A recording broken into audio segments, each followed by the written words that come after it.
அன்பு உறவுகளுக்கு என் அன்பு கலந்த வணக்கங்கள். நீங்க எல்லாரும் எதிர்பார்த்த மாதிரி உங்கள் விஜய் இப்ப முதலமைச்சரா பதவி ஏற்றுக்கிட்டாரு. அதுக்கு ஒரு வாழ்க்கை சொல்லிடுறேன்.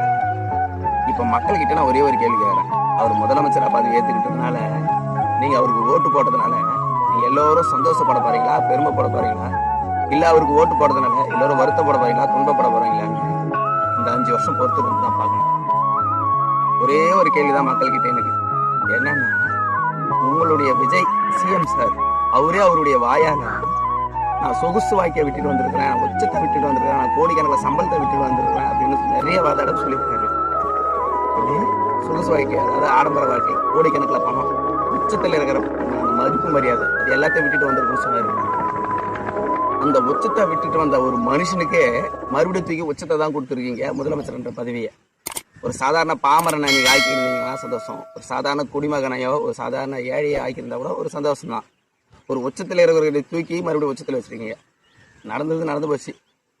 நான் கடவுள்கிட்ட வேண்டிக்கிறேன், எல்லாத்தையும் மீறி நல்லது நடக்கும் என்ற நம்பிக்கையில் நீங்களும் நானும்.